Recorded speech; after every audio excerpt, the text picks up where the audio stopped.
जय हिंद साथियों, कैसे हैं आप सब। स्वागत है आपका एक बार फिर आपके अपने YouTube channel Shri Shyam classes में। जी हाँ साथियों, आज हम बात करने वाले 8वीं बैच का जो टेस्ट संख्या 3 है, तीसरे संख्या टेस्ट का जो पूरे 50 प्रश्नों का रहने वाला है, जिसके अंदर आपके 15 प्रश्न जीके के रहेंगे, 15 प्रश्न आपके मैथ्स के रहेंगे, 15 प्रश्न आपके साइंस के रहेंगे और 5 प्रश्न आपके रीजनिंग के रहने वाले हैं। पिछले मॉडल पेपर में मैंने हाईएस्ट स्कोर बताया था, आपने जो टेस्ट दिया ऑफलाइन में हमारे 37 था और ऑनलाइन का स्कोर था 39। ऑनलाइन जिन्होंने एग्जाम दिए वो जो लिख के रखने हैं उसका उन्होंने स्कोर दिया है 39 नंबर उनके पूरे बने हैं। तो ये अपना टेस्ट है, 8वीं बैच तीसरा टेस्ट है। तीसरे टेस्ट की बात करें तो पूरे 50 प्रश्न लिए हैं और अगर आपको क्लास के लास्ट तक बने रहना है, अपने जो आंसर है उनको एक जगह लिख कर रखना है कि कौन सा सवाल का कौन सा आंसर आप दे रहे हैं, उसके हिसाब से आप यहाँ पर मिला लीजिएगा। देखिएगा, सबसे पहले अगर शुरू करें तो हमारी यहाँ ऑफलाइन क्लास चलती है। वो ऑफलाइन क्लास का हम जो सुबह पेपर लेते हैं वही आपके सामने संडे को शाम को प्रोवाइड करवाते हैं और प्रत्येक संडे को अपनी 8 बजे क्लास आती है। उसके अंदर आपको पूरे 50 प्रश्नों का पेपर मिलता है। इसके अलावा दोपहर को 2 बजे हमारी एक क्लास आती है जिसके अंदर साइंस के टॉप 800 प्रश्नों की बात हम करते हैं। टॉप 800 प्रश्नों तक पहुंचते हैं, 150 प्रश्न उसके हो चुके हैं। तो आपको अगर वो क्लास देखनी है तो वीडियो को अभी से लाइक करें और चैनल को सब्सक्राइब कर लीजिएगा, ताकि जब भी आपको हमारा नोटिफिकेशन मिले आप सीधा हमारे वीडियो से जुड़ सके। चलिए शुरू करते हैं आज की क्लास। पहला सवाल है, जजिया कर पहली बार ब्राह्मणों पर किसने लगाया था। सवाल सुनिएगा, पहली बार जजिया कर ब्राह्मणों पर किसने लगाया था। यह सवाल है मोहम्मद बिन तुगलक, फिरोज शाह तुगलक, औरंगजेब या फिर बलबन। आप इसका राइट आंसर अपने हिसाब से रख के लिख के रखिएगा और अगर आप यहाँ वीडियो बाद में देख रहे हैं तो 2 गुना की स्पीड में भी देख सकते हैं। आप इसका राइट आंसर दीजिएगा। इसका राइट आंसर क्या हो जाएगा, फिरोज शाह तुगलक। फिरोज शाह तुगलक। जजिया कर जो पहली बार ब्राह्मणों पर लगाया गया था वो किसके द्वारा लगाया गया था, आपके फिरोज शाह तुगलक के द्वारा लगाया गया था। नेक्स्ट सवाल की तरफ चलते हैं। चोरी चोरा कांड की घटना कब घटित हुई थी। चोरी चोरा कांड जो हुआ था उसकी घटना कब घटित हुई थी। उसकी घटना 1920, 1921, 1922 या 1923 कब घटित हुई थी इसकी घटना। ऑप्शन नंबर क्या हो जाएगा, ऑप्शन नंबर हो जाएगा सी, 1922 को इसकी घटना घटित हुई है। नेक्स्ट सवाल है, ओणम त्योहार किस राज्य में मनाया जाता है। ओणम त्योहार जो है वो किस राज्य में मनाया जाता है। फेमस सवाल है, आपको एक त्योहार से संबंधित पूछा जाएगा। त्योहार, राजधानी, राज्यपाल, मुख्यमंत्री, ये सब आपके टॉप मोस्ट सवाल है। ऐसे प्रश्न आपको हर बार एग्जाम में देखने को मिलते हैं। तो ओणम त्योहार जो है वो तमिलनाडु, पंजाब, केरल या फिर महाराष्ट्र कहाँ मनाया जाता है, कौन से राज्य का यह फेमस है। यह आपके फेमस है केरल राज्य का। केरल राज्य में ओणम का त्योहार बड़े धूमधाम से मनाया जाता है।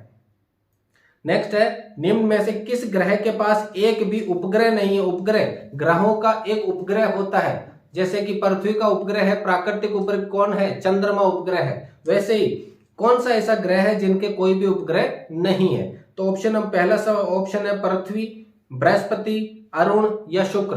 तो कौन सा ग्रह हो जाएगा जिसका एक भी उपग्रह नहीं है। तो इसका राइट आंसर हो जाएगा आपके ऑप्शन नंबर डी, शुक्र ग्रह ऐसा है जिसका एक भी उपग्रह नहीं है।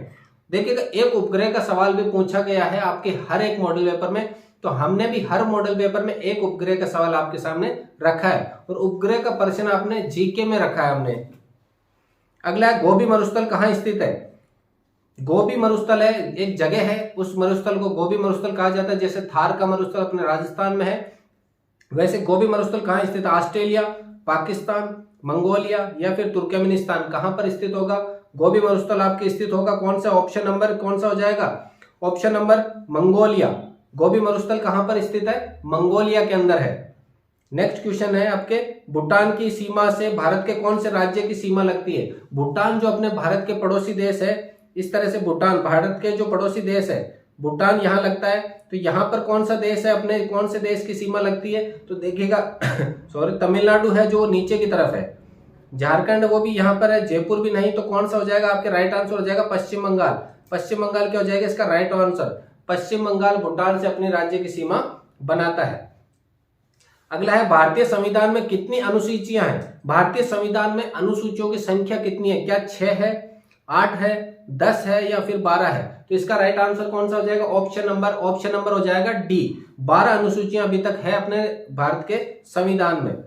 अगला सवाल, भारतीय संसदीय व्यवस्था में संसद के कितने सत्र होते हैं। संसद के कितने सत्र होते हैं, यह सवाल है। क्या संसद का एक सत्र होता है, 2 होते हैं, 3 होते हैं या फिर 4 होते हैं। तो कितने संसद के सत्र होते हैं, टोटल 3 सत्र होते हैं। संसद के कितने टोटल सत्र होते हैं? 3 सत्र होते हैं।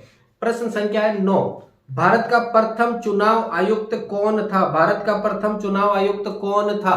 प्रथम के बारे में पूछा, चुनाव आयुक्त जो होते हैं कौन था? कौन हो जाएगा? भारत का प्रथम चुनाव आयुक्त हो जाएगा सुकुमार सेन। कौन है? सुकुमार सेन इसका राइट आंसर हो जाएगा। नेक्स्ट क्वेश्चन है, ग्रैमी पुरस्कार किस क्षेत्र से संबंधित है? एक प्रश्न अपने पुरस्कार का 100% पूछते हैं कि ये पुरस्कार अर्जुन अवार्ड हो गया, आपके ग्रैमी पुरस्कार हो गया, नोबेल पुरस्कार हो गया, ये किस क्षेत्र में दिए जाते हैं? ऐसा सवाल बनता है एग्जाम में। तो ग्रैमी पुरस्कार का है, तो ग्रैमी पुरस्कार आपके दिया जाता है संगीत, साहित्य, खेल या फिर इनमें से कोई नहीं। तो किस क्षेत्र में दिया जाता है? संगीत के क्षेत्र में दिया जाता है ग्रैमी पुरस्कार। नेक्स्ट प्रश्न है, कॉर्नर किक किस खेल से संबंधित? आपने देखा होगा जो अपन खेलते हैं फुटबॉल वगैरह, तो यहाँ पर ये कॉर्नर से किक लगाई जाती है वो सीधा गोल करने के लिए, तो उसको किक किससे संबंधित है? फुटबॉल खेल से संबंधित है। कॉर्नर किक एक खेल से संबंधित शब्द पूछा जाता है या फिर उस खेल से जुड़े हुए एक व्यक्ति के बारे में पूछा जाता है कि इस व्यक्ति का संबंध किस खेल से है, या फिर उस खेल से संबंधित एक शब्द दिया जाता है कि इस शब्द का किस खेल से संबंध है। तो यहाँ पे कॉर्नर किक का किस खेल से संबंध हो जाएगा? आपके फुटबॉल से हो जाएगा। अगला, एनसीसी की स्थापना कब हुई है? एनसीसी की स्थापना कब हुई है? टॉप मोस्ट सवाल है आपके।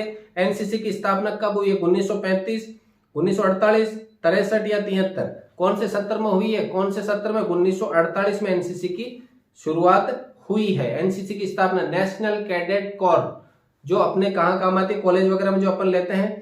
और ये अगर आपके है अभी के समय, अगर आपके पास सी सर्टिफिकेट है तो आपको कितने अंक मिलेंगे? 15 अंक मिलेंगे। अगर आपको सी में ए ग्रेड है, तो आपको 20 अंक मिलेंगे। अगर सी में ए ग्रेड के साथ साथ आपने अगर राजपथ वाली परेड भी कर रखी है तो आपको एक्स्ट्रा नंबर यहाँ पर दिए जाएंगे। आर्मी वालों के लिए एनसीसी वालों का बहुत फायदा है। लेकिन पहले अग्निवीर से पहले जो व्यवस्था थी उसके अंदर एनसीसी के वालों का पेपर ही माफ था। लेकिन अब ऐसी व्यवस्था हो गई, क्या कहा कि अब पेपर तो लगेगा लेकिन पेपर में आपको क्या दे दिए जाएंगे? अंक दे दिए जाएंगे।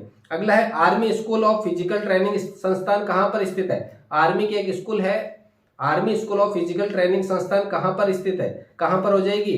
कौन सी जगह में स्थित है? देहरादून, आगरा, पुणे या नई दिल्ली? तो फिजिकल ट्रेनिंग संस्थान कहां पर स्थित है? पुणे में स्थित है। नेक्स्ट है, श्रीनगर किस नदी के किनारे स्थित है? श्रीनगर कौन सी नदी के किनारे स्थित है? टॉप मोस्ट सवाल है आपके 50 जो मॉडल पेपर में, और अलग अलग जो आपके मॉडल पेपर के अलावा अलग अलग जो पुराने पेपर है उन्हें बहुत जगह पे ये सवाल पूछा गया है। श्रीनगर किस नदी के स्थान होगा? झेलम नदी के। किसके किनारे होगा? झेलम नदी के किनारे पर स्थित है। नेक्स्ट है आपके, भारत में अब तक कितनी बार आपातकाल लागू किया गया है? आज तक, अभी तक आपातकाल कितनी बार लागू किया गया? ये प्रश्न है, कितनी बार आपातकाल? तो आपातकाल कितनी बार लागू किया गया है? आपके 3 बार आपातकाल लगा है। देखिएगा, अपन ने 15 प्रश्न कर लिए हैं। 15 प्रश्न किसके हुए हैं? जीके के टॉप 15 प्रश्नों की अपन ने बात करी और बहुत ही जल्दी भी लिए क्योंकि आपका ज्यादा टाइम खराब ना हो। जिन पे चर्चा करनी होगी अपन को, साइंस पे और मैथ्स के सवालों पे चर्चा करनी होगी, उन पे अपन विस्तार से चर्चा करेंगे। जीके का तो जो है, जो इसका राइट आंसर है वो हो जाएगा, तो वही होगा।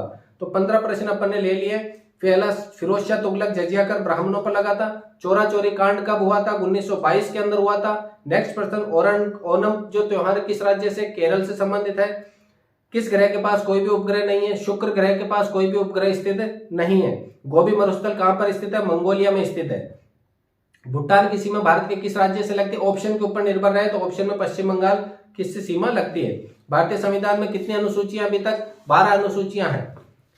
कितनी अनुसूचियां? भारतीय संसदीय व्यवस्था में संसद के कितने सत्र होते हैं? 3 सत्र होते हैं। कितने सत्र होते हैं? 3 सत्र होते हैं।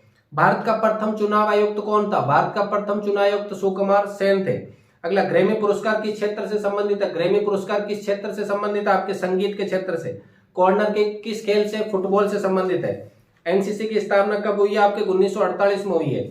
Army school of physical training संस्थान कहां पर स्थित है? पुणे में स्थित है। नेक्स्ट क्वेश्चन है, श्रीनगर किस नदी के किनारे स्थित है? श्रीनगर आपके झेलम नदी के किनारे पर स्थित है। भारत में अब तक कितनी बार आपातकाल लागू हुआ है? अभी तक आपातकाल कितनी बार लग चुका है? 3 बार आपातकाल लग चुका है। और ये अपने जीके के टॉप 15 प्रश्न पूरे हुए। टॉप 15 प्रश्न क्या हुए? पूरे।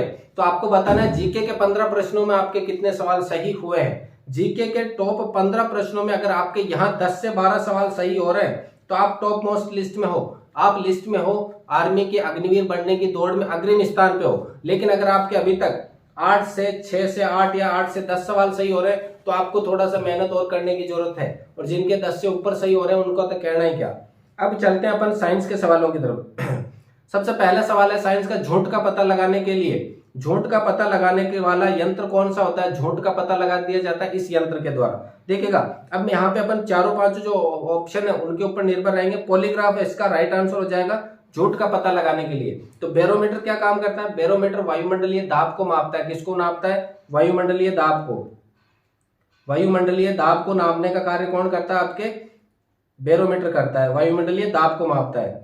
अगला सवाल है, किस धातु का कार्य, किस वस्तु का कार्य कैसा हो सकता है? क्या धनात्मक हो सकता है, क्या ऋणात्मक हो सकता है, क्या शून्य हो सकता है, क्या ये सभी हो सकता है? देखिएगा अब मैं एक बैग लेकर के हाथ में मैंने बैग लिया और मैं जाने की कोशिश कर रहा हूं, तो मैंने कौन सा कार्य करा? धनात्मक कार्य, बैग को एक स्थान से दूसरे स्थान पर, तो ये हो गया धनात्मक कार्य हो सकता है।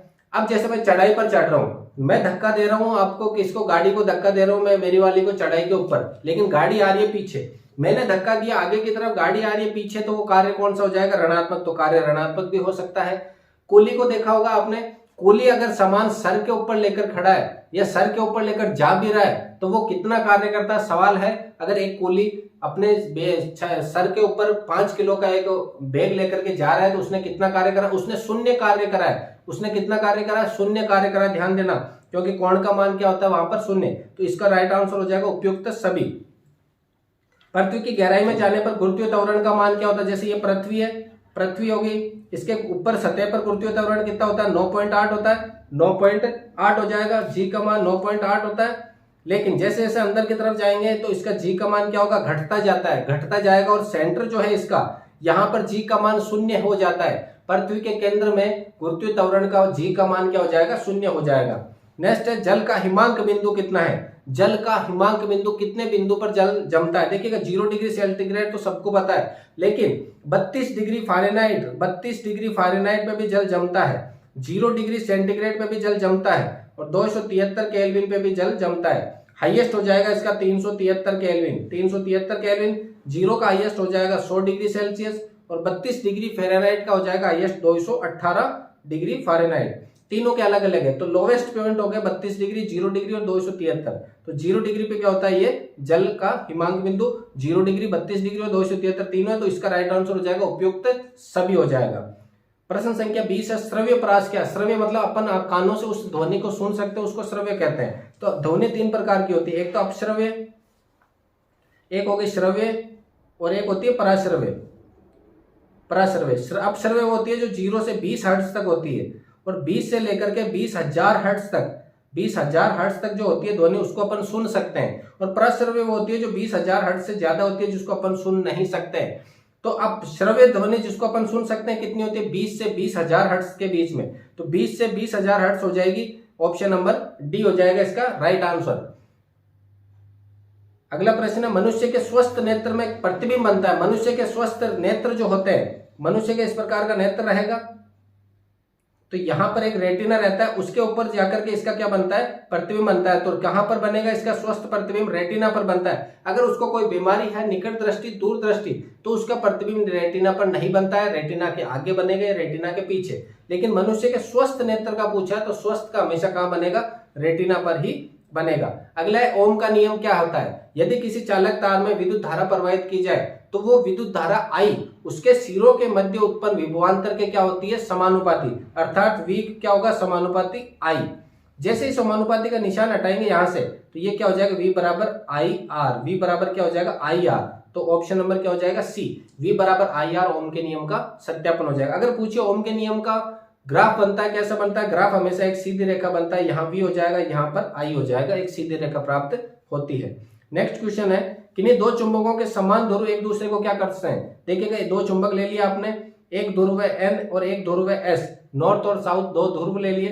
दोनों को जब मैं अगर इनके पास में लाने की कोशिश करूं तो ये दोनों एक दूसरे को क्या करेंगे? प्रतिकर्षित करेंगे। अगर असमान ध्रुव है तो, अगर असमान ध्रुव है तो क्या करेंगे? ये प्रतिकर्षित करेंगे। अच्छा, ये असमान ध्रुव है तो आकर्षित करेंगे। सवाल है समान ध्रुव, समान ध्रुव क्या करेंगे, इनको एक दूसरे को प्रतिकर्षित करेंगे। अगर ये भी एस है और ये भी एस है, दोनों साउथ साउथ सिरे है, तो वो कभी चिपकेंगे नहीं। ये इधर जाने की कोशिश करेगा, ये इधर, यानी दोनों एक दूसरे को क्या करेंगे, प्रतिकर्षित। और असमान ध्रुव है तो वो दोनों एक दूसरे के पास चिपकने की कोशिश करेंगे। नेक्स्ट क्वेश्चन है, नाभिक के चारों ओर निश्चित ऊर्जा वाली कक्षा को क्या कहा जाता है। एक नाभिक होता है, उसके चारों ओर ये कक्षाएं होती है, इन कक्षाओं को क्या कहा जाता है, इन कक्षाओं को क्या कह देंगे अपन, ऊर्जा स्तर। क्या कहेंगे, ऊर्जा स्तर। ऊर्जा स्तर होते हैं, इनके अंदर क्या रहेंगे, इलेक्ट्रॉन बहते हैं चारों ओर, लगातार एक कंटिन्यूटी में चलते रहते हैं। तो सवाल ये बनता है कि क्या ये इलेक्ट्रॉन कभी अंदर की तरफ गिरेंगे कि नहीं गिरेंगे, क्या ये कभी कक्षा छोड़कर जाएंगे क्या, नहीं। इन इलेक्ट्रॉनों पर दो तरह का बल लगता है। एक तो लगता है आपके कौन सा बल, अंतर आणविक बल जो अंदर की तरफ खींचता है, और एक इनके लगता है अभिकेंद्रीय बल। अभिकेंद्रीय और पराकेंद्रीय दोनों बल एक दूसरे के बराबर रहते हैं, तो ये दोनों एक दूसरे को खींच के रखते हैं। अभिकेंद्रीय अंदर की तरफ और बाहर वाला बाहर की तरफ, तो ये उसी जगह पर लगातार निश्चित समय में घूमते रहेंगे अनंत समय तक। तो इनको क्या कहते हैं, ऊर्जा स्तर कहा जाता है। 25 नंबर प्रश्न है, निष्क्रिय गैसों का वर्ग कौन सा है। निष्क्रिय गैस से पहली बात होती कौन सी है, helium, neon, argon, krypton, xenon, radon. ये गैसें क्या होती है, निष्क्रिय गैसें, किसी से कोई क्रिया नहीं करेगी ये गैसें। Helium, neon, argon, krypton, xenon, radon, ये गैसें क्या होती है, निष्क्रिय गैसें होती है, किसी से कोई क्रिया नहीं करती है। तो इनका वर्ग कौन सा होता है, 18 नंबर का वर्ग इनका होता है। 18वें नंबर में जो होता है, अपने को याद रखने, हरभजन नेहरा आगर कर 0 रन, हरभजन नेहरा आगर कर 0 रन होता है, ये क्या रहेंगे, 18 नंबर वर्ग में रहेंगे। अगला, निम्न में से रासायनिक परिवर्तन नहीं है। निम्न में से रासायनिक परिवर्तन और भौतिक परिवर्तन का एक सवाल फिक्स है। भौतिक मतलब अगर वह वापस अपनी पूर्वावस्था में आ जाए तो उसको भौतिक कहते हैं, और नहीं आए तो उसको रासायनिक कहते हैं। तो इसमें पूछा रासायनिक नहीं है, यानी भौतिक कौन सा ये पूछा है। तो बर्फ का गलना क्या हो जाएगा, भौतिक। लकड़ी को जला दिया तो वापस लकड़ी जल गई, तो जली हुई लकड़ी से लकड़ी नहीं बनेगी, तो ये रासायनिक है।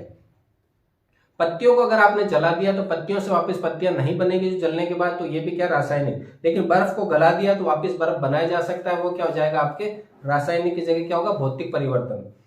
शुद्ध जल का 25 डिग्री सेंटीग्रेड पर पीएच मान कितना होगा। शुद्ध जल का मैंने बताया, अशुद्ध जल जो बारिश से हमें प्राप्त होता है उसका पीएच मान कितना होता है, हमेशा 7 होगा। उसका पीएच मान कितना होगा, 7 होगा। अगला, गोताखोरों द्वारा तन्नु ऑक्सीजन के साथ प्रयोग की जाने वाली गैस कौन सी है। गोताखोरों द्वारा तन्नु ऑक्सीजन के साथ प्रयोग, यानी यह गैस आपके गोताखोर जो होते हैं सिलेंडर के अंदर भर के ले जाते हैं और गोताखोरों के काम आती है, तो कौन सी गैस हो जाएगी, ये कौन सी हो जाएगी। प्रश्न संख्या 28 में राइट आंसर हो जाएगा आपके हीलियम गैस, गोताखोरों को श्वसन के लिए दी जाती है। अगला, एल्काइन का सामान्य सूत्र क्या होगा। एल्काइन देखिएगा, एक प्रश्न होता है एल्केन, क्या होता है, एल्केन, एक होता है एल्कीन और एक होता है एल्काइन, 3 अलग अलग होते हैं। सभी में ये लिखो CnH2n, CnH2n, CnH2n। देखिएगा, जो बीच में है उसको अपन ने छेड़छाड़ नहीं करी है, और जो सबसे पहले है उसको अपन ने क्या करा, -2 दे दिया। क्या कर दिया, अच्छा एल्काइन का पूछा आपसे, एल्काइन का हो जाएगा आपके, जो सबसे पहले उसमें प्लस का 2 कर दिया, जो सबसे पहले आया क्लास में उसको +2 करके दे दिया अपन ने, बीच में आया उसको कुछ ही नहीं दिया, और जो लास्ट में है उसके अपन ने -2 कर दिए। क्या कर दिए, -2, CnH2n -2, ये क्या हो जाएगा आपके एल्काइन का। CnH2n किसका है, एल्कीन का, +2 है वो किसका है, एल्केन का। तीनों के अलग अलग सूत्र है। कोशिका की प्रोटीन फैक्ट्री किसे कहते हैं, प्रोटीन जहां पर बनता है उसको कहते हैं प्रोटीन फैक्ट्री, तो कौन सा हो जाएगा, राइबोसोम। हरित लवक क्या होता है, हरित लवक आपके क्या हो जाएगा, हरित लवक, यहां से क्या होता है, पौधों को हरित प्रकार के रंग प्राप्त होते हैं, वर्णी, अवर्णी और हरित लवक। माइटोकॉन्ड्रिया, माइटोकॉन्ड्रिया का कोशिका को क्या कहता है, पावर हाउस कहा जाता है। गोल्जिकाय को कोशिका का ट्रैफिक हवलदार कहा जाता है, राइट आंसर हो जाएगा आपके राइबोसोम। अब अपने 30 प्रश्न साइंस के कंप्लीट हो गए, 30 प्रश्न आपके किसके हो गए, जीके के। तो 30 प्रश्न साइंस और जीके के कंप्लीट हो चुके। 15-15 प्रश्न आपको कमेंट करना है कि साइंस के 15 प्रश्नों में आपके कितने सवाल सही हुए हैं, कितने सवाल गलत हुए हैं। अगर साइंस की मैं बात करूं, अगर 15 सवाल में से आप 10 से 12 सवाल तक अगर पहुंच रहे हो अभी के समय, आज के समय, तो आप एक अच्छी कंडीशन में हो। यानी कि 30 प्रश्न के साइंस और इसके अंदर अगर आप 20 प्रश्नों तक पहुंच पा रहे हो आज के दिन में, देखिएगा मैथ के अंदर अपन लेवल थोड़ा कम रखेंगे। मैथ के अंदर आज अगर आप 8 प्रश्नों पे पहुंच रहे हो तो बहुत बड़ी बात है, लेकिन यहाँ पर अगर आप 20 प्रश्नों पर नहीं पहुंच पा रहे हो आज के दिन, तो आपको और मेहनत करने की जरूरत है ज्यादा से ज्यादा। क्योंकि पेपर का लेवल इतना ज्यादा हाई फाई भी नहीं है, बहुत लो लेवल का भी नहीं है, मीडियम रेंज का पेपर है, इजी टू मॉडरेट पेपर बनाया, न तो ज्यादा अपन ने इजी रखा है, न ही हाई लेवल का रखा है। अगला प्रश्न है, मैथ्स के प्रश्न है, 15% कॉपी पेन लेकर बैठ जाइएगा, वीडियो को पॉज करके आपको इनके आंसर देने हैं, उसके बाद बात करते हैं कितने आपके सही होते हैं कितने नहीं। एक शहर की जनसंख्या 50,000 से बढ़कर 52,000 हो गई है, तो कितने प्रतिशत की वृद्धि हुई है? 50,000 से 52,000 बढ़ गई, तो वृद्धि कितने की हुई? 2,000 की हुई है। वो 2,000 की वृद्धि किस पर हुई है? आपके 50,000 पर हुई है। किस पर हुई है? 50,000 पर हुई है। तो 2,000 बटा क्या हो जाएगा? 50,000 गुणा क्या हो जाएगा? 100। तो 2 जीरो से 2 जीरो, 1 जीरो से 1 जीरो, 1 जीरो से 1 जीरो, तो कितने हो गए? 20। 20 में भाग दो आप कितने का? 5 का। 20 में अगर मैंने 5 का भाग दिया तो कितना बार जाएगा? 5 चौके 20, यानी 4% की क्या हो गई है? वृद्धि हो गई है। यानी 2,000 क्या अंतर बटा किसके ऊपर वृद्धि हो रही है? 50,000 के ऊपर इंटू 100। अगला सवाल है, 36 किमी प्रति घंटा को मीटर प्रति सेकंड में बदलो। बहुत इजी सवाल है। 36 किलोमीटर प्रति सेकंड है, प्रति किलोमीटर प्रति घंटा। देखिएगा, किलोमीटर से आपको अगर मीटर में जाना है, किलोमीटर से मीटर में जाना है, बड़े से छोटे में जाना है, तो आपको क्या करना पड़ेगा? छोटा पहले लिखना है, बड़ा बाद में। लेकिन अगर मीटर से आपको किलोमीटर में जाना है, छोटे से बड़े में जाना है, जिस जगह जाना है वो लिखो। मीटर में जाना है तो मीटर छोटा है, तो 5 को ऊपर 18 को नीचे। अगर मीटर से किलोमीटर में जाना है, किलोमीटर बड़ा है, तो 18 को ऊपर 5 को नीचे। तो यहाँ अपन क्या करेंगे? अपन को जाना है किलोमीटर से कहां पर जाना है? मीटर के अंदर। तो अपन 36 गुणा 5/18 करेंगे, गुणा 36 से 18 गुणा 36, 2 इंटू 5 कितना हो गया आपके? 10 मीटर प्रति सेकंड इसका राइट आंसर हो जाएगा। एक कमरे की लंबाई चौड़ाई और ऊंचाई दे रखी है 60, 20 और 15 मीटर हो, तो इसमें बड़ी से बड़ी ये कमरा है 60, इसकी चौड़ाई दे रखी है 20 और ऊंचाई दे रखी है आपको कितनी? 15। तो इसमें एक जो छड़ रखेंगे वो ये वाली रखेंगे, इस कॉर्नर से इस कॉर्नर तक। तो ये क्या कहलाता है? आपके विकर्ण। क्या कहलाएगा? विकर्ण।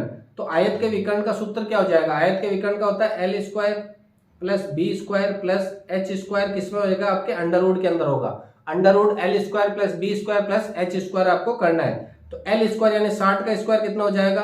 60 का स्क्वायर हो जाएगा आपके 3600। फिर है B² यानी 20 का स्क्वायर कितना हो जाएगा? 400। तो जोड़ दो 400। फिर बात करें 15 का स्क्वायर कितना होता है आपके? 225। तो 225 भी इसमें जोड़ दो। टोटल जब मैंने जोड़ा तो कितना हो जाएगा? 4225। कितना हो जाएगा? 4225। ये 4225 किसका अंडर रूट होता है वो देखना अपन को। किसका हो जाएगा? यहाँ पर जब अपन करके देखें, गुणा करके भी देख लेना। और शॉर्ट तरीका यह है कि अगर 6 है तो 6 का स्क्वायर होता है 36, 5 है तो 5 का 25, 2 है तो 2 का 4, 3 है तो 3 का 9। तो अपन को 6 से 36 से 65 इसका राइट आंसर हो जाएगा। 65 इसका क्या हो जाएगा? वर्गमूल हो जाएगा। अगला है, लगातार प्रथम 5 अभाज्य संख्याओं का औसत ज्ञात कीजिए। पहले तो ये पता होना चाहिए अभाज्य संख्या होती क्या है। अभाज्य संख्या वह संख्या जिसमें केवल और केवल स्वयं का भाग जाता है, उसे अपन क्या कहते हैं? अभाज्य संख्या। अभाज्य किसी और से भाज्य नहीं होगी। तो 2 को सबसे पहली बात तो 2 जो है प्रथम अभाज्य संख्या 1 नहीं होकर के क्या है? 2 है। उसके बाद बात करें 2 + 3 + 5 कितना हो जाएगा? 5। फिर प्लस 7 + 11 कितनी? टोटल 5 की बात करें, राशियों का योग बटा राशियों की संख्या कर देंगे। 11 और 7 कितने हो गए? 18 और 5 23, 23 और 3 26 और 2 28। तो 28 के अंदर अपन 5 का भाग देंगे तो कितना आ जाएगा? 28, 5 4 25, 25 से करके 5.6, लगभग कितना आ जाएगा? 28 में अगर 5 का भाग देंगे तो 5.6 इसका राइट आंसर हो जाएगा। क्या करा अपन ने? राशियों का योग बटा राशियों की संख्या वाला फॉर्मूला लगाया औसत के लिए और इसका राइट आंसर आ गया है। अगला प्रश्न संख्या 35 देखिए। किसी वृत्त की त्रिज्या दे रखी है आपको 35 सेंटीमीटर, इसकी परिधि व व्यास ज्ञात कीजिए। आपको परिधि त्रिज्या दे रखी है 35, तो परिधि क्या हो जाएगी? 2πr। परिधि हो जाएगी 2πr और व्यास कितना हो जाएगा? 2d, यानी 2d यानी कि 2r। तो 2 × 35 तो कितना हो गया? 2 × 35 कितना हो गया? व्यास तो हो गया 70। लेकिन 70 ऑप्शन सभी में है, 70 ऑप्शन सभी में, तो फिर अपन को परिधि निकालनी है। तो परिधि के लिए 2 गुणा पाई की जगह 22/7 गुणा त्रिज्या है आपके 35। 7 को 35 से काटा 5 बार, 5 को 2 से करा 10, 10 को 22 से गुणा करा तो 220। कितना हो जाएगा? 220 और 70 सेंटीमीटर। परिधि तो हो गई 220 और व्यास हो जाएगा आपके 2dr, यानी कि 2 × r, 2 × 35 यानी कि 70 इसका राइट आंसर हो जाएगा। अगला है, ब्रजेश, उमेश तथा सुरेश एक कार्य को क्रम से 12, 15 और 20 दिनों में करते हैं। तीनों में अलग अलग कर रहे हैं। ब्रजेश 12 दिन में, उमेश 15 दिन में और आपके सुरेश 20 दिनों में। अब ये कह रहा है तीनों अगर आपस में 7 मिल जाए तो कैसा कार्य करेंगे, कितने दिनों में। तो देखिएगा जब भी 7 कार्य करने की बात हो तो इस प्रकार से अपन इनका एलसीएम लेंगे, बस सीधा सा क्या लेंगे, एलसीएम लेंगे, बटाओ में लिख के एलसीएम कितना आ जाएगा आपके 60, इनका एलसीएम आ जाएगा। 12 का भाग जब मैं 60 में दूं कितनी बार जाएगा, 5 बार। 5 को ऊपर वाले 1 से करा तो 5, कितना जाएगा इसका 5, प्लस 15 का भाग 60 में कितनी बार जाएगा, 4 बार। 4 को 1 से करा 4। 20 का भाग 60 में 3 बार, 3 को ऊपर वाले 1 से करा तो 3, तो कितना हो गया 5 और 4 9 10 11 12 बटा 60, कितना हो जाएगा 12 बटा 60। 12 एकम 12, 12 पंजे 60, यानी कि 7 मिलकर कितने दिन में करेंगे, 5 दिन में इसका कार्य करेंगे। सभी 7 मिल गए तो कितने दिन में कार्य करेंगे, 5 दिन में। तो राइट आंसर हो गया 5। प्रथम अभाज्य संख्या, अभी अपन ने पहले एक सवाल में बात करी थी, प्रथम अभाज्य संख्या कौन सी होती है, 2। तो 2 ऑप्शन है। वे भाज्य संख्या, भाज्य इसमें होगी जिसमें अपने अलावा, खुद के अलावा किसी और संख्या का भाग जाता है तो उसको कहते हैं अपन भाज्य संख्या। तो राइट आंसर हो जाएगा आपके 2 और 4 भाज्य संख्या हो जाएगा।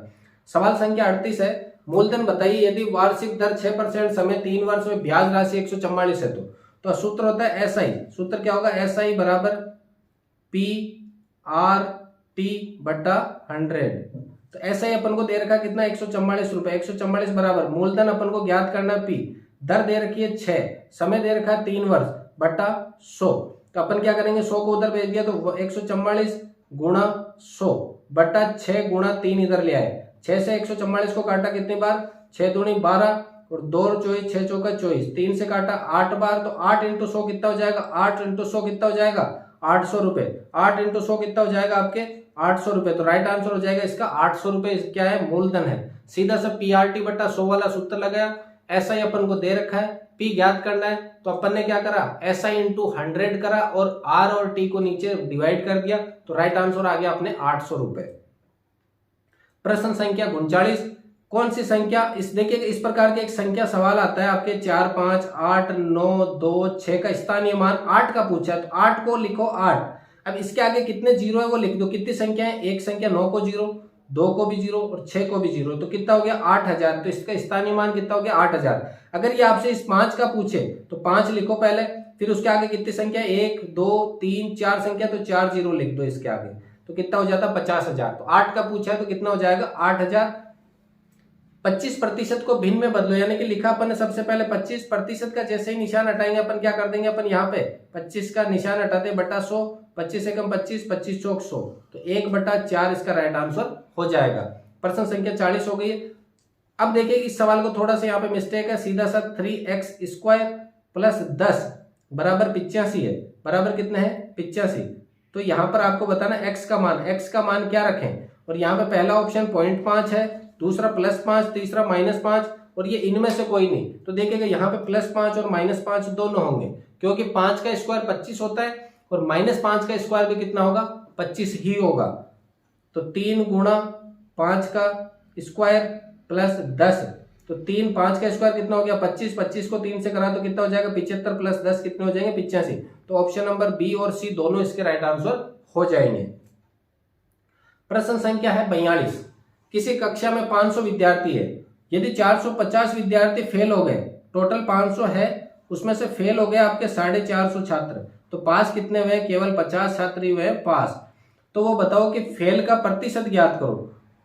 अच्छा 450 तो हुए पास हुए आपके, और फेल हो गए अपने कितने 50 छात्र फेल हो गए, तो फेल का प्रतिशत बताना आपको। तो अंतर कितने का है 50 का, तो 50/500 गुणा 100, 1 0 2 0 से 2 0 कट गए, 50 में अपन ने 5 का भाग दिया तो कितने आ जाएंगे आपके 10%। कितना आ जाएगा 10% छात्र क्या हो गए फेल हो गए। प्रश्न संख्या है 43। अब रीजनिंग के 5 सवाल बचे अपने। 3 में कितने जोड़े कि 8 हो गए, 3 और 5 8, 5 जोड़े। 8 में कितने जोड़े कि 15 हो गए, 7 जोड़े। 15 में कितने जोड़े कि 24 हो गए अपन ने, 9 जोड़े। 24 में कितने जोड़े कि 35 हो गए, 11 जोड़े। 35 में कितने जोड़े कि 48 हो गए आपके, 13 जोड़े। अब देखो निश्चित संख्या में बढ़ती जा रही संख्या 5 7 9 11 13, अगली जोड़ेंगे अपन 15, तो 48 और 15 जोड़े तो कितना हो जाएगा राइट आंसर 63। इसका आंसर क्या हो जाएगा 63। रीजनिंग का इंपॉर्टेंट सवाल है छोटा सा। अगला मोस्ट है PST बराबर 55 अनुपात में दे रखा आपके। तो देखो PST को किसी ना किसी प्रकार से आपके जोड़ के गुणा करके कुछ भी करके 55 बना रखा है। तो तो NPR को क्या बनाएंगे, यहाँ सिंपल सा है P S और T। T का होता है आपके कितना हो जाएगा 20, अंकों में देखें तो T कितने नंबर पे होता है ABCD में 20 नंबर पे। और अगर मैं बात करूं P की, P कितने नंबर पे हो जाएगा अपने, N होता है कितने पे 14 पे, O 15 पे, P कितने पे हो जाएगा आपके 16 पे, और S कितने पे हो जाएगा 19 पे। जब इन सबको जोड़ के देखते हैं तो अपन जोड़ने पर कितना हो रहा है 55 हो रहा है, सबको जोड़ेंगे तो कितना हो जाएगा 55। तो NPR के अभी आपको क्या करना है, जोड़ना है। N कितने नंबर पे हो जाएगा 14 नंबर पे, P कितने पे हो गया आपके 16 नंबर पे, और R कितने पे हो जाएगा 18 नंबर पे। इन सबको क्या करना है आपको जोड़ना, 6 4 10 8 18 से लगी 1 3 1 4 48, कितना हो जाएगा, राइट आंसर हो जाएगा आपके ऑप्शन नंबर बी 48 हो जाएगा। इसका राइट आंसर क्या हो जाएगा 48, ऑप्शन नंबर बी हो जाएगा। नेक्स्ट सवाल है, ऐसा बहुभुज जिसका प्रत्येक कोण 90 डिग्री हो। प्रत्येक कोण 90 डिग्री का मतलब हो गया इस तरीके के बहुभुज जो बनते हैं, अगर इस तरीके का है तो ये नहीं चलेगा, इसका प्रत्येक कोण 90 डिग्री नहीं है। तो एक तो होता है वर्ग और एक होता है आपके आयत, इन दोनों के सभी कोण कितने डिग्री के होंगे 90 डिग्री के होंगे। तो ऑप्शन नंबर ए व बी दोनों इसके क्या हो जाएंगे, राइट आंसर हो जाएंगे।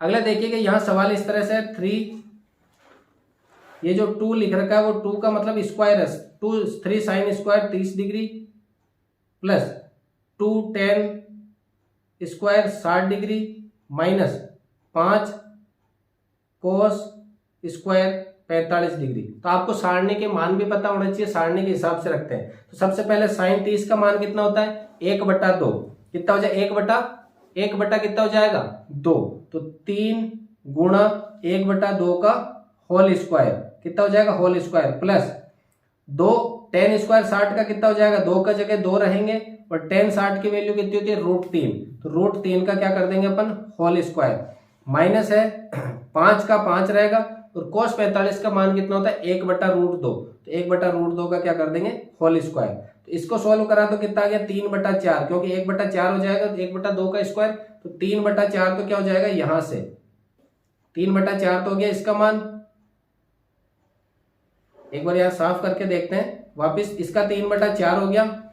अब यहाँ पे 2 √3 का स्क्वायर क्या होगा, √3 को जब आपस में गुणा करेंगे तो केवल 3 बनेगा, तो क्या हो जाएगा प्लस का 2 गुणा 3 माइनस 5 का 5 रहेगा, 1/√2 का क्या हो जाएगा 1/2 हो जाएगा। तो यहाँ हो जाएगा 3/4 प्लस 6/1 कह सकते हैं और माइनस 5/2 कह सकते हैं। तो एलसीएम लेंगे तो क्या आ जाएगा यहाँ पे 4 एलसीएम, तो 4 में 4 का भाग एक बार, 1 को 3 से करा 3, 1 का भाग 4 में कितनी बार जाएगा 4 बार जाएगा, 4 को 6 से करा तो 24, कितना आ जाएंगे 24 आ जाएगा, माइनस 2 का भाग 4 में दिया तो 2 बार, 2 को 5 से करा तो 10, तो अब देखिए 24 और 3 कितने हो गए 27, 27 में से 10 घटाए तो कितने बचेंगे 17, तो ऑप्शन नंबर क्या हो जाएगा इसका राइट आंसर हो जाएगा ऑप्शन नंबर ए 17/4। अगर कोई सवाल में आपको लगे दुविधा तो आप उसको दोबारा रिवाइज करके भी देख सकते हैं, ये वीडियो को पॉज करके अपने हिसाब से पहले इसका आंसर देना है, उसके बाद में आगे जल्दबाजी नहीं करनी है, क्योंकि मैंने थोड़ा स्पीड से सवाल कराए, आपको लगे कि ज्यादा स्पीड से तो आप उसको रोक करके वीडियो को पॉज करके भी देख सकते हैं, और यहाँ पे अगर आपको लगे कि सवाल सरल है जैसा भी है तो आप 2 गुना की स्पीड में भी आप सवाल को सॉल्व कर सकते हैं। देखिएगा सवाल है 5 का घात, ये दे रखा है सिंपल सवाल था, यहाँ पे ऑप्शन इनके गलत है थोड़े, मैं सवाल को सॉल्व कर देता हूँ। 5 का घात, जब किसी भी संख्या की घात अगर 0 हो, किसी भी संख्या की घात अगर 0 हो तो उसका मान हमेशा क्या होगा 1 होगा। अगर किसी भी संख्या की घात में चाहे 1000 की घात 0 दे रखा हो, 0 डिग्री हो अगर घात में, तो उसका मान हमेशा क्या रहेगा 1। तो यहाँ पे केवल 25 वगैरह सबका मान की तरह यहाँ पे सब जगह 0 है, तो सभी संख्याएं 0 डिग्री के हैं, तो सभी संख्याओं को जब आपस में मल्टीपल कर रखा है तो इसका राइट आंसर क्या होगा केवल 1 होगा, क्योंकि सभी संख्याएं आपस में 1 है, तो 1 गुणा 1 गुणा 1 गुणा आपस में भी क्या होगा इसका राइट आंसर 1 ही होगा। नेक्स्ट प्रश्न है ए सी खाली जगह, आपको क्या भरना है इन खाली जगह में भरना है, यानी कि इन प्रश्नों को करने का तरीका देखना, क्या करना है आपको वह ऑप्शन रखो जो यहाँ पे क्या हो रहा है दोहरान हो रहा है। दोहरान का मतलब बार बार वो प्रश्न क्या हो रहे हैं रिपीट होते जाएंगे, बार बार वो प्रश्न जो ऑप्शन है वो रिपीट होते जाएंगे। पहली बात तो देखो कितने अक्षर है 1 2 3 4 5 6 7 8 9 10 11 12 13 14 15 कितने अक्षर है 5 अक्षर है, तो आपके 15 अक्षर है टोटल, तो इनको जोड़े बनाने 3 के जोड़े 4 के जोड़े या फिर 5 के जोड़े के हिसाब से अपन बनाकर देखते हैं। तो ऑप्शन जैसे एक तो तरीका कि सभी चारों ऑप्शन रख लो एक साथ, फिर किस ऑप्शन में दोहरान हो रहा है वो ऑप्शन अपन को ट्राई करना है। वो कि भाई मतलब एक बार के लिए आपने 4 लाइनें लिखी, चारों ऑप्शन रख दिए, और इसका सरल तरीके चारों ऑप्शन रख के आपने ज्यादा टाइम लगेगा नहीं। और अगर आपको दोहरान करना आता है जैसे कि BAB, तो ऑप्शन ऐसा ढूंढो BAB निकल जाए। तो पहला है जैसे A, फिर अपन ने रखा C, फिर रखा B, फिर है B और C, फिर है खाली जगह, फिर BAB, फिर खाली जगह और C और B। तो खाली जगह में अपन ऑप्शन रखते हैं, कौन कौन से ऑप्शन रखे यहाँ पर। सबसे पहले रख दिया मैंने ऑप्शन नंबर D, ट्राई कर रहा हूं मैं A, फिर रख रहा हूं मैं C, फिर रखते हैं अपन A, फिर रख रहे हैं अपन C और अंत में B। तो देखिएगा AA CC B, AA CC B, इस प्रकार से ACCB ABCC ABBC। यहां पर देखें AACCBB ABBCC। तो इसका अपन के यहां देखा अपन ने कि बैठा नहीं, तो अपन ने ऑप्शन नंबर 2 की तरफ गए। अपन ऑप्शन नंबर 2, क्योंकि यहां दोहरान नहीं हो रहा है, अलग अलग संख्या आ रही है, तो अपन ऑप्शन नंबर 2 ट्राई करते हैं। A खाली जगह ऑप्शन नंबर B का रखा, B, फिर C, फिर C, फिर B, A B C C B A B C C B। देखिएगा CCB CCB CCB आ रहे हैं, AB AB AB। CCB के पहले AB AB आ रहा है, निश्चित दोहरान हो रहा है, तो इसका राइट आंसर क्या हो जाएगा आपके ऑप्शन नंबर क्या हो जाएगा C। ऑप्शन नंबर क्या हो जाएगा C। नेक्स्ट प्रश्न है 49 नंबर का प्रश्न है, सचिन की इकलौती साली मीनू है। सचिन की इकलौती साली कौन है? मीनू। तो ये बनाया अपन ने सचिन, यहां रखा सचिन, और सचिन की वाइफ है, और वाइफ की सिस्टर क्या है? मीनू है। वाइफ की सिस्टर क्या है? मीनू है। और वाइफ की सिस्टर ही क्या होगी अपने? साली हो जाएगी। तो मीनू का जो पति है वो रवि है। मीनू का पति कौन है? रवि। तो रवि और अपन बात करें सचिन की, दोनों क्या हो जाए? साडू कहते हैं अपन। रवि की सास, तो रवि की जो सास है, रवि की सास प्रेमलता, तो रवि की जो सास है वो आपके सचिन की भी तो सास होगी। प्रेमलता की बेटी स्मिता है। प्रेमलता की बेटी, अब देखिए 2 बेटियां, एक तो मीनू नाम दे रखा है, एक ये सचिन की वाइफ है, इसका नाम अपन माने कि क्या है? स्मिता है। तो सचिन का स्मिता से क्या संबंध होगा? सचिन और स्मिता क्या हस्बैंड वाइफ है? हस्बैंड वाइफ है। हस्बैंड का अपने को ऑप्शन नहीं दे रखा है, तो अपन किस पर जाएंगे? ऑप्शन नंबर बी की तरफ। ऑप्शन नंबर किसकी तरफ चले जाएंगे? ऑप्शन नंबर इसका राइट हो जाएगा आपके पत्नी। अगर यहाँ ऑप्शन पति होता तो पहली प्रायोरिटी पति को मिलती। क्यों? क्योंकि सचिन का जो शब्द का है उसको अपन पढ़ेंगे क्या? सचिन क्या लगेगा? स्मिता के, तो सचिन पति लगेगा और स्मिता क्या होगी? पत्नी। नेक्स्ट अंतिम प्रश्न है, प्रश्न संख्या 50। विद्यालय के पूर्व की ओर डाकघर। देखिएगा मोस्ट इंपोर्टेंट प्रश्न है। विद्यालय के पूर्व की ओर डाकघर है। ये विद्यालय बनाया अपन ने, इसके पूर्व की ओर डाकघर है। तो ये विद्यालय का लिखा मैंने स्कूल, विद्यालय का क्या लिख दिया यहाँ पर? स्कूल है। और ये डाकघर का मैंने पोस्ट लिख दिया, पोस्ट ऑफिस बॉक्स है। जबकि मेरा जो घर है इस विद्यालय के दक्षिण में, मेरा घर यहाँ पे है। तो ये मेरा क्या है? होम बना दिया मैंने, यहाँ पे बना दिया मैंने, मेरा होम है, घर बना दिया आपने। अब डाकघर के बीच की दूरी तथा विद्यालय के बीच की दूरी, मेरे घर की दूरी समान है। डाकघर के बीच की दूरी तथा विद्यालय में मेरे घर के बीच की दूरियां बराबर है। विद्यालय से घर जाओ चाहे विद्यालय से पोस्ट ऑफिस जाओ, दोनों की दूरियां क्या है? आपके बराबर है। मेरे घर से बाजार किस दिशा में? अब बाजार का पहली बात तो दे नहीं रखा, तो बाजार किस दिशा में, लेकिन आगे हिंट दे रखा है। बाजार जो है डाकघर के उत्तर में स्थित, तो ये डाकघर है, इसके उत्तर में कौन स्थित है? बाजार है। बाजार का लिख दिया अपन ने, बाजार स्थित है। तो ये पूछा कि मेरे घर से बाजार किस दिशा में, तो घर को अपन ने मेन सेंटर बना दिया। अब ये किस दिशा में है? यहाँ पर ये तो है उत्तर दिशा और ये है पूर्व दिशा, तो इसके बीच में स्थित है। तो कौन सी दिशा में स्थित है? उत्तर पूर्व दिशा में ये स्थित होगा। उत्तर पूर्व दिशा में स्थित होगा। देखिएगा 50 प्रश्न पूरे हो चुके हैं आपके, और अब आपको मिलान करना है कि 50 प्रश्नों में आपके कितने प्रश्न सही हुए, कितने गलत हुए।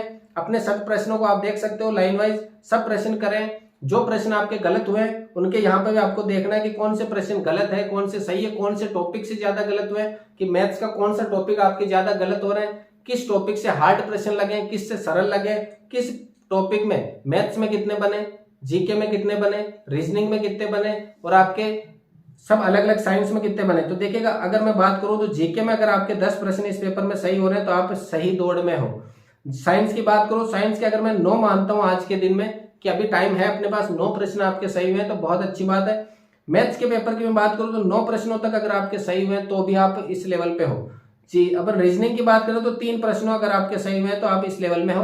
तो 9 9 2 18 होते 17 28 और 3 31 प्रश्न अगर आपके सही हो रहे हैं तो आज आप A1 दौड़ में हो, आर्मी में लगने की A1 दौड़ में हो, सबसे ऊपर की पंक्ति में हो अगर आपके 31 प्रश्न सही हो रहे हैं तो आपको आप ये कमेंट करके बताना कि आपके कितने नंबर बने हैं। और हमारी क्लास अगर पसंद आई है तो अपने दोस्तों के साथ भी शेयर कीजिएगा, जो दिन रात मेहनत कर रहे हैं आर्मी की, उनके पास भी साझा होनी चाहिए अपनी क्लास, ताकि हमें अगली बार क्लास जब हम लेवें तो हमें भी मोटिवेट मिले कि इस प्रकार की क्लास से आप जो छात्र रिजल्ट हमें दे रहे हैं, रिजल्ट आप हमें चैनल को सब्सक्राइब करके दे सकते हैं और कमेंट करके दे सकते हैं कि क्लास में क्या कमी लगी है और क्या आपको सुधार करवाना है नेक्स्ट क्लास में। तो वो भी आपके सजेशन हमारे लिए कमेंट के माध्यम से खुले हुए हैं द्वार, तो आप हमें कमेंट कर सकते हैं। मिलते हैं अगली क्लास में। अब नेक्स्ट क्लास में जो अपने अब नेक्स्ट क्लास होगी, हर रोजाना 2 बजे दोपहर को साइंस की क्लास होती है, तो आप वो क्लास भी देखना ना भूलें। उसमें हम 800 प्रश्नों का आर्मी के लिए विज्ञान का 800 प्रश्नों का भंडारा लेकर आ रहे हैं। रोज के 25 प्रश्न हम आपके सामने सॉल्व करते हैं। इसी प्रकार की क्लास के लिए मिलते हैं अगले वीडियो में। तब तक के लिए जय हिंद, वंदे मातरम।